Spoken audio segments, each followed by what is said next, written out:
Hello friends, welcome to my channel. Friends, आज मैं आपको एलिजाबेथ बेनेट का कैरेक्टर स्केच करवाने जा रही हूँ। एलिजाबेथ बेनेट जेन ऑस्टिन के नावल प्राइड एंड प्रेजुडिस की मेन हीरोइन है। वो काफ़ी सक्सेसफुल कैरेक्टर है। जेन ऑस्टिन ने अपने नावल प्राइड एंड प्रेजुडिस में काफ़ी कैरेक्टर्स को बताया है, लेकिन उसमें सबसे ज़्यादा जो मेन है वो है Elizabeth Bennet. Elizabeth Bennet is the heroine of the novel. She is one of the most successful character by Jane Austen. She is the second daughter of the five daughters of Bennets.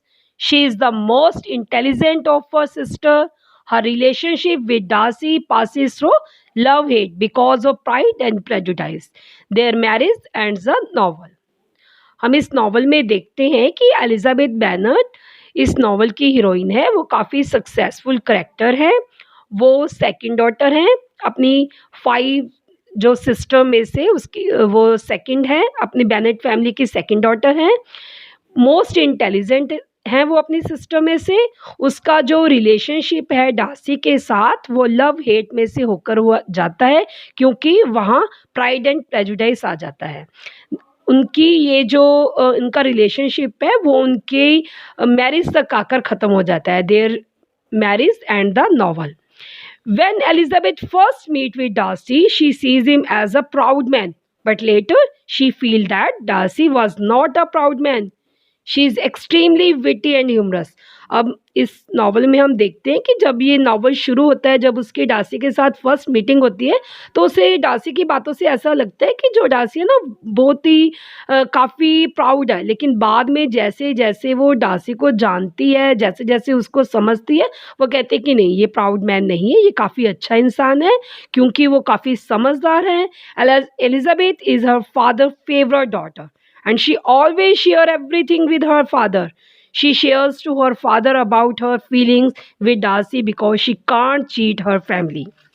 अब इस novel में हम देखते हैं कि जो Elizabeth है वो अपने फादर की फेवरेट है। वो अपने फादर के साथ सब कुछ शेयर करती है। वो अपनी डार्सी के साथ की फीलिंग भी अपने फादर के साथ शेयर करती है। वो कुछ भी अपने फैमिली से छुपाना नहीं चाहती। वो अपनी फैमिली को चीट नहीं करना चाहती।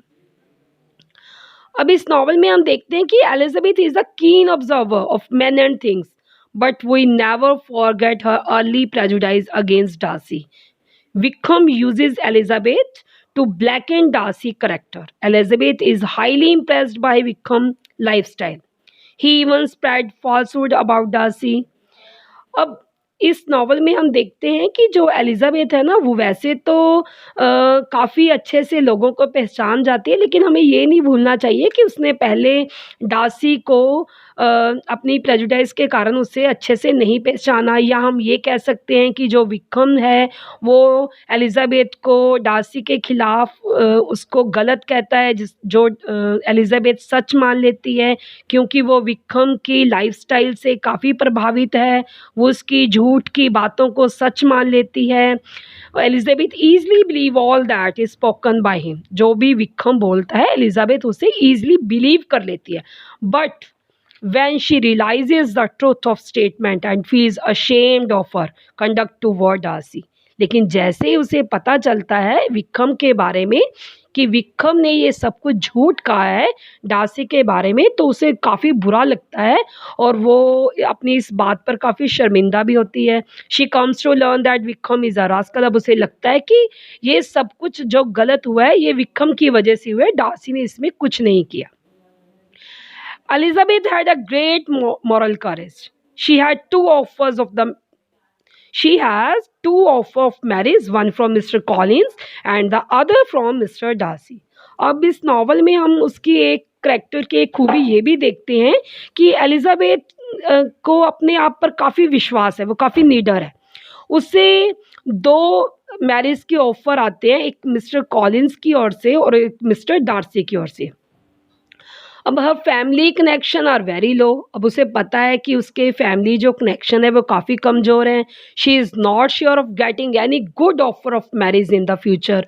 अब उसे ये भी पता है कि फ्यूचर में शायद उसे ऐसे अच्छे मैरिज प्रपोजल नहीं आएंगे, लेकिन फिर भी वो ऐसे मैरिज प्रपोज़ल को देखकर एकदम से जो खुश हो जाती है, ऐसा नहीं होता। She stand against both the offers courageously. अब वो काफ़ी करेज के साथ वो इस दोनों ऑफर्स को जो है उसकी आगे खड़ी रहती है, स्टैंड करती है। She never crosses the limit of decency. अब उसे अ, ऐसे अच्छे ऑफ़र दोबारा नहीं आएँगे, उसका फैमिली कनेक्शन काफ़ी लो है, ये सोच के वो अपना डिसीज़न नहीं खोती, वो काफ़ी अच्छे से दोनों ऑफ़र्स के बारे में सोचती है।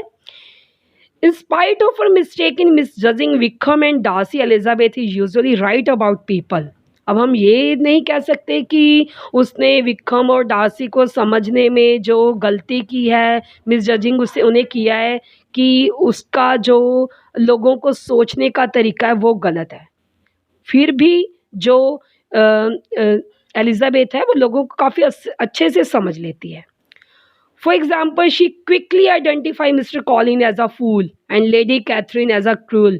अब उसे डार्सी के बारे में, विक्रम के बारे में समझने में देर लगती है, लेकिन वो ईज़िली क्विकली समझ जाती है, ईज़िली समझ जाती है कि मिस्टर कॉलिन्स और कैथरीन जो है वो ठीक नहीं है। उनके बारे में, उनके जो विचारों के बारे में एलिज़ाबेथ काफ़ी जल्दी से समझ जाती है। अब Elizabeth is a captivating and dynamic character. Her journey towards self-discovery and love has captivated readers for generation. अब जो एज एलिज़ाबेथ की एक और जो इस नॉवल में गुण के बारे में बताया गया है, अच्छी बात के बारे में बताया है कि काफ़ी गतिशील है, काफ़ी डायनामिक है। कुछ ना कुछ उसके करैक्टर में चलता ही रहता है, कहीं ठहराव नहीं आता, जो हमें समझने में, देखने में काफ़ी अच्छा लगता है, जो हमें सुनने में काफ़ी अच्छा लगता है। लास्ट में हम कह सकते हैं कि the character of Elizabeth is a round character. Her attitude change with situation and time. She is a lovable heroine, she delight us the most, she hold her head high and never stoops low. अब हम कह सकते हैं कि जो Elizabeth का character है वो राउंड कैरेक्टर है, क्योंकि उसका जो एटीट्यूड है वो उसके सिचुएशन और टाइम के अकॉर्डिंग जो है वो चेंज होता रहता है, और वो काफ़ी लवेबल है। उसका कैरेक्टर हमें इसको रीड करने में, इसको सुनने में काफ़ी अच्छा लगता है, और वो कभी भी अपने आप को नीचा नहीं दिखाती, हमेशा अपने आप को ऊपर ही देखती है, अपने कैरेक्टर को हमेशा ऊपर करके रखती है, जैसे उसने मिस्टर डार्सी और मिस्टर कॉलिन्स के जो मैरिज प्रपोज़ल के समय में किया था।